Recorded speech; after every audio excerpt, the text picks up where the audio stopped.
जय हिंद दोस्तों, यूपीएससी केंद्र में आप सभी का स्वागत है। आज हम देखेंगे मगध का उत्सर्ग, जिसमें पिछले वीडियो लेक्चर में हम लोगों ने देखा था कि मगध का उत्सर्ग ही आखिर क्यों हुआ। अब मगध पे विभिन्न राजवंशों का शासन रहा, एक एक करके हम देखेंगे। सबसे पहले हम क्रोनोलॉजी थोड़ा समझ लेते हैं। सबसे पहला जो मगध पे शासन था वो बृहद्रथ डायनेस्टी का था, और बृहद्रथ इसके शासक थे जिनके पुत्र जरासंध हुए।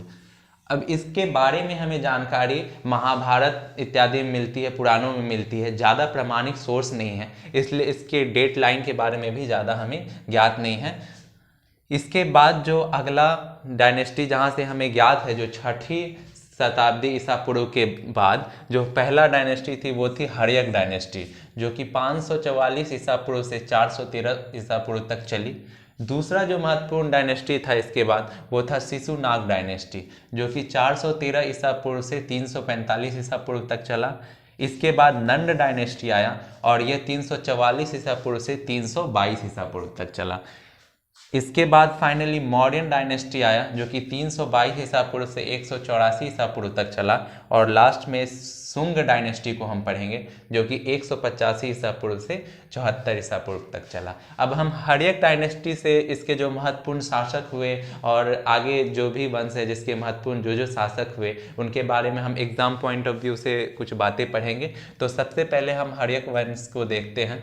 दोस्तों, हर्यक डायनेस्टी की शुरुआत 544 ईसा पूर्व में हुई और 413 ईसा पूर्व तक यह डायनेस्टी चला। इससे हर्यक डायनेस्टी को पितृहंता डायनेस्टी भी बोलते हैं, क्योंकि इसमें जो भी शासक हुए वो अपने पिता को मारकर राजगद्दी पर बैठ जाते थे, इसलिए इसे हम पितृहंता डायनेस्टी भी बोलते हैं। इसका पहला जो शासक था हर्यक डायनेस्टी का वो बिंबिसार था, और इसे मगध का वास्तविक शासक, जो मगध का वास्तविक विस्तार करने वाला है, वो बिंबिसार था। बहुत ही महत्वाकांक्षी राजा था और बहुत ही ज़्यादा ये शक्तिशाली भी था। इसने बहुत से युद्ध लड़े। सबसे पहले इसने अंग जो महाजनपद था उसके राजा थे ब्रह्मदत्त। इसने ब्रह्मदत्त को हरा दिया और अंग को जीतकर मगध में मिला दिया, और अंग का इसने जो राज्यपाल था वो अपने पुत्र अजातशत्रु को बना दिया। इसके बाद इसने राजनीतिक कूटनीति भी बहुत ज़्यादा कूट के भरी हुई थी।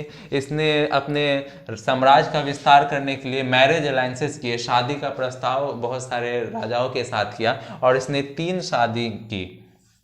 पहला जो था वो था कौशल नरेश की बहन जो थी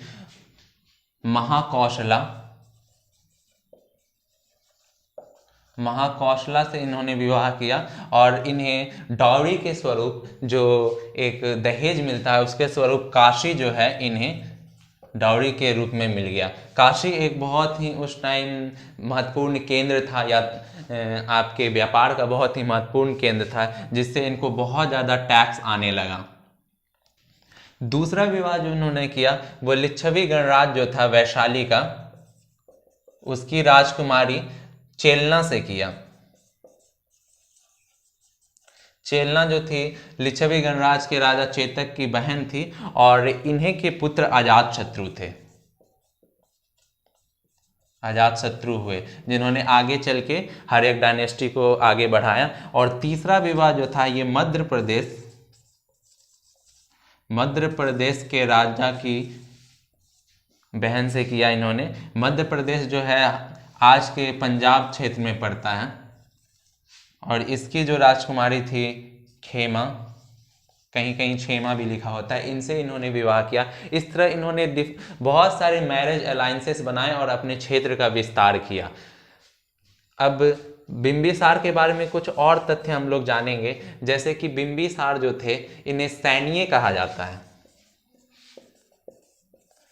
बिंबिसार को सैन्य भी कहा जाता है, और ये आपके गौतम बुद्ध जो थे ये बुद्धा के कंटेम्परेरी थे, यानी बुद्ध जिस समय जीवित थे उस समय बिंबिसार थे, और उन्होंने भगवान बुद्ध से मुलाकात भी की थी। बिंबिसार का युद्ध अवंती के साथ भी चल रहा था। अवंती, मैंने आपको बताया कि इसके उत्तर में जो राजधानी थी वो थी उज्जैनी, और दक्षिण में इसकी राजधानी माहिष्मती थी। तो अवंती के साथ इसकी बिंबिसार की लड़ाई चल रही थी। अवंती के जो राजा थे उनका नाम था चंद्रप्रद्योत। अवंती के राजा चंद्रप्रद्योत के साथ इनकी लड़ाई चली, लेकिन बहुत वर्षों तक लड़ाई होने के बाद फाइनली ये लोग मित्र बन गए। और एक बार जब चंद्रप्रद्योत को पीलिया बीमारी हो गई थी तो इन्होंने अपने जो राजवैद्य थे इनके, जीवक उनका नाम था। चंद्रप्रद्योत को जब पीलिया हो गया तो इन्होंने अपने राजवैद्य जीवक को उनके सेवा में भेजा था। और इसी जीवक को इन्होंने भगवान बुद्ध के भी सेवा में भेजा था। ये बहुत ही बड़े राजवैद्य थे। जीवक जो है, जीवक के बारे में आपको मैं एक बात बता दूं कि जीवक जो थे ये एक नर्तिका थी, एक डांसर थी, बहुत ही फेमस डांसर थी वैशाली की, जिनका नाम था आम्रपाली। तो आम्रपाली वैशाली की जो नर्तिका थी, इन्हें बिंबिसार ने ले आया था मगध, और मगध लाकर इनसे जो बिंबिसार और इन आम्रपाली का जो पुत्र थे वही थे जीवक। इसके अलावा जो बिंबिसार थे इन्होंने ही मगध का जो राजधानी थी वो बनाया था राजगीर, जिसे ग्रीवज भी बोलते हैं। बिंबिसार के पुत्र अजातशत्रु, जो कि उस वक्त अंग महाजनपद के गवर्नर थे, अंग महाजनपद के राज्यपाल थे, इन्होंने अपने पिता की हत्या कर दी 492 ईसा पूर्व में और गद्दी पर बैठ गए। इसके बाद अजातशत्रु 492 से लेकर 460 ईसा पूर्व तक गद्दी पर बैठे रहे, और ये भी अपने पिता के ही तरह बहुत ही पराक्रमी राजा थे, बहुत ही पराक्रमी योद्धा थे। परंतु इन्हें रिश्तों की कोई अहमियत नहीं थी, इनके लिए रिश्तों का कोई वैल्यू नहीं था। इन्होंने उन क्षेत्रों पे, उन महाजनपदों पे आक्रमण किया जहाँ से इनका रिलेशन था। जैसे कि कौशल से इनका वैवाहिक संबंध था इनके पिता का। इनकी सौतेली माँ जो थी वो कौशल की थी, और फिर भी इन्होंने कौशल पर आक्रमण किया। जो इसका एक महत्वपूर्ण कारण ये भी था कि कौशल नरेश ने अपनी पुत्री के विवाह के साथ जो काशी क्षेत्र था वो दहेज के रूप में दिया था बिंबिसार को। परंतु जब बिंबिसार की मृत्यु हो गई, जब अजातशत्रु ने बिंबिसार को मार दिया, तो उन्होंने जो प्रसेनजीत थे, जो महाकौशला यानी कि अजातशत्रु की सौतेली माँ की भाई थे, उन्होंने काशी वापस ले लिया। अब अजातशत्रु इतना जो रेवेन्यू देने वाला जो क्षेत्र था काशी, उसे कैसे वापस भला दे सकते थे, इसलिए उन्होंने काशी को वापस प्राप्त करने के लिए कौशल पर युद्ध छेड़ दिया, और फाइनली इन्होंने ये युद्ध जीत लिया। इसके बाद अजातशत्रु ने, इनकी माता वैशाली से थी, लिच्छवी गणराज की, फिर भी इन्होंने वैशाली पर आक्रमण कर दिया। वैशाली जो था, आपको मैंने पिछले वीडियो लेक्चर में बताया था, यह एक गणराज्य था जो कि 8 संघों से मिलकर बना हुआ था, तो जिसे वज्जी संघ बोलते थे। यह बहुत ही सशक्त थे, बहुत शक्तिशाली थे वज्जी भी, तो इन्हें जीत पाना इतना आसान नहीं था।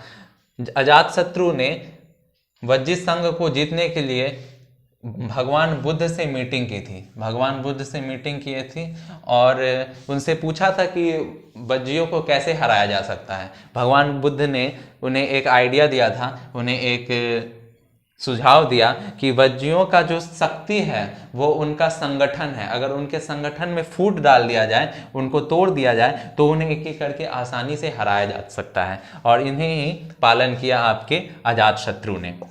वज्जियों को हराने के लिए, जो वज्जियों के साथ इनका वैशाली के साथ युद्ध 16 वर्ष तक यह युद्ध चलता रहा, और फाइनली अजातशत्रु ने वैशालियों को तोड़ दिया, उनको हरा दिया। जो इन वैशाली के साथ जब युद्ध हो रहा था तो इसमें इनके जो महामंत्री थे वो थे वस्ताकर। अजातशत्रु जो भगवान बुद्ध से मीटिंग किए थे, जो मिले थे, उन्हें एक गुफा के भित्ति चित्र में, जो मूरल्स पेंटिंग है, मूरल्स पेंटिंग होता है जो दीवारों पे भित्ति चित्र बनाए जाते हैं, दीवारों पे पेंटिंग्स किए जाते हैं, वो भरहूत के जो गुफाएं हैं उनमें इससे दिखाया गया है अजातशत्रु और भगवान बुद्ध के मीटिंग को। तो ये जो वैशाली के साथ युद्ध 16 वर्ष तक चला, ये युद्ध बहुत ही इंटरेस्टिंग है, काफ़ी इसमें आप देखेंगे बहुत सारा कहानी भी प्रचलित है कि वैशाली के जो राजा थे, उनके जो पुत्र थे, उनके पास एक हाथी था जिसका नाम था सैनाग। वो बहुत ही इम्पॉर्टेंट हाथी था, इस हाथी के लिए कहते हैं, और इनके पास बहुत ही अच्छे 2 रत्न भी थे, 2 जेम्स थे। इन जेम्स और इस हाथी के लिए इन्होंने ये युद्ध किया। लेकिन ये ऐसे लोकोक्तियां हैं, कहानियां हैं। असल में जो वैशाली था एक बहुत ही बड़ा संघ था और ये बहुत ही महत्वाकांक्षी राजा थे, ये अपना क्षेत्र विस्तार करना चाहते थे। तो एक म्यान में 2 तलवार तो नहीं रह सकता है, इसलिए इन्हें वैशाली के साथ युद्ध लड़ना ही था। तो इस युद्ध में इन्होंने एक बहुत ही इम्पॉर्टेंट यंत्र का उपयोग किया, जिससे इस युद्ध को जीतने में इन्हें काफ़ी सहूलियत हुई। आप सभी ने बाहुबली फिल्म तो देखा होगा, उसमें भल्लाल देव के पास एक रथ जैसा था, उस रथ में बना हुआ था ऐसे चक्र जैसा, और जब वो रथ चलता था तो उस चक्र से सब कट कट के गिरने लगते थे। तो इसी तरह का एक इनके पास यंत्र था जो कि रथ मूसल एक यंत्र था, इसका इस्तेमाल इन्होंने किया। और एक और यंत्र था, आपने देखा होगा बाहुबली की तरफ से एक ऐसे पत्थर फेंकने वाला इसमें यंत्र था जो कि पत्थर फेंकता था बहुत दूर दूर। इसी तरह का इनके पास भी एक यंत्र था जो कि पत्थर जिससे बहुत दूर तक फेंकते थे। इस 2 यंत्र का, इसे कहते थे महाशील कंटक, महाशील कंटक। ये रथ मूसल और महाशील कंटक, इन 2 यंत्रों का प्रयोग करके इन्होंने तबाही मचा दिया पूरा युद्ध में, एकदम वैशाली को तहस नहस कर दिया। और फाइनली 16 ईयर के बाद इन्होंने ये वैशाली को भी जीत लिया। इस तरह मगध का साम्राज्य क्षेत्र बहुत ही विस्तृत हो गया। कौशल, काशी, ये सारे मगध में मिल गए, और इधर से वैशाली, लिच्छवी, जो वज्जीपुरा संघ था, ये भी मगध में मिल गया। इस तरह अजातशत्रु ने मगध का बहुत ज़्यादा क्षेत्र विस्तार कर दिया। अजातशत्रु ने वैशाली और आपका कौशल पे तो कब्जा कर ही लिया था, इसके अलावा एक और जो इम्पोर्टेंट बचा हुआ था वो था अवंती। अवंती महाजनपद, जैसा कि आप लोगों ने देखा, मैंने बताया कि बिंबिसार का भी अवंती के साथ युद्ध हुआ था, जो चंद्रप्रद्योत राजा थे, लेकिन बाद में फ्रेंडशिप हो गई थी। लेकिन अजातशत्रु तो किसी तरह के रिलेशन, फ्रेंडशिप, इस सबको मानता ही नहीं था। जैसा कि आपने देखा कि अजातशत्रु स्वयं अपने पिता की हत्या करके गद्दी पर बैठ गया, तो इसने अवंती पर फिर से हमला किया कई बार, और अवंती वाले से भी इसे डर था क्योंकि अवंती बहुत ज़्यादा शक्तिशाली था।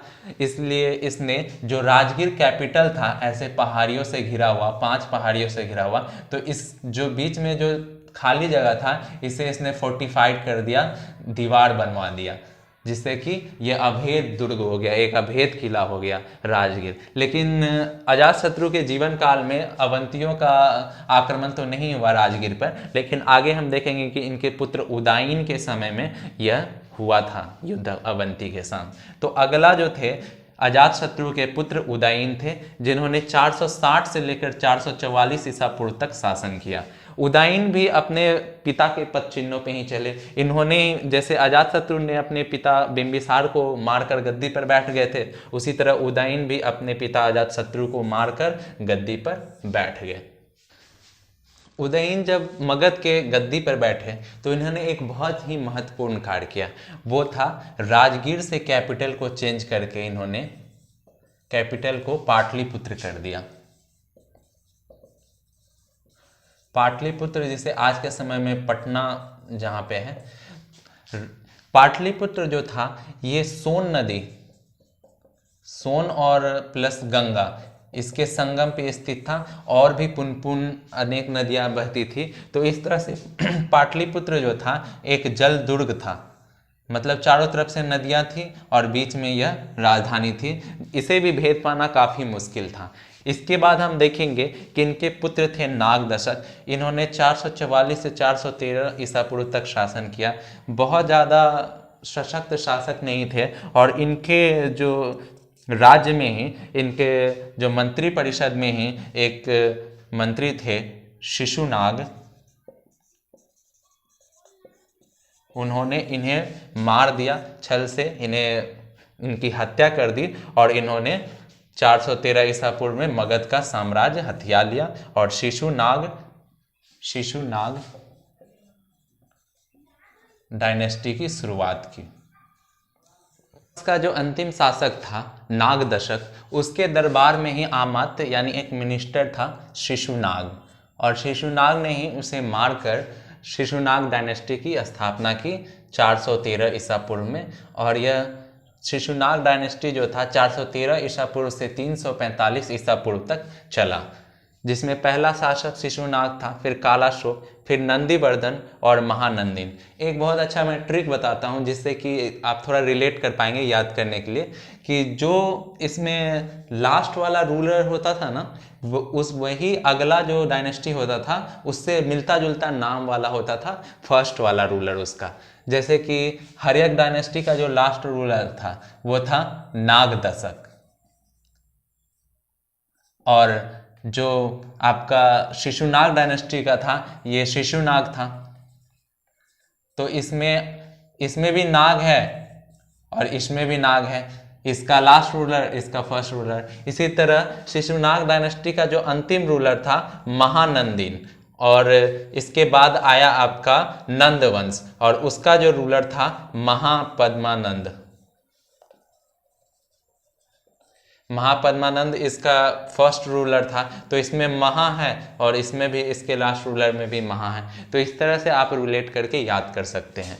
एक जो शिशुनाग डायनेस्टी में जो इम्पोर्टेंट राजा था वो था कालाशोक। इसके बारे में थोड़ा हमें जानकारी लेना है। ये टाइम पीरियड बहुत ज़्यादा आपको याद करने की ज़रूरत नहीं है, आजकल एग्जाम में नहीं पूछे जाते हैं, लेकिन कालाशोक का एक टाइम पीरियड याद रखना है 383, क्योंकि इस टाइम में एक बौद्ध महासंगति जो बुद्धिस्ट काउंसिल था वो हुआ था, जो सेकेंड बुद्धिस्ट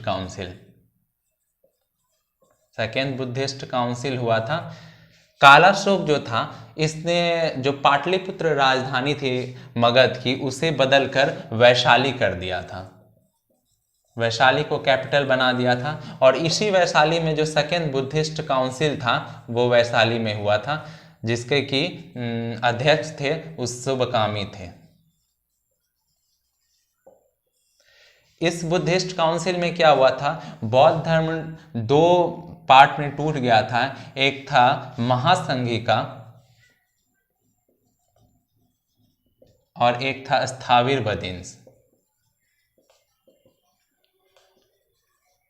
इन दो भागों में टूट गया था। पहला बुद्धिस्ट काउंसिल जो हुआ था वह हुआ था राजगीर में, और आपको मैंने शायद पहले बताना भूल गया कि ये काउंसिल हुआ था अजातशत्रु के समय में।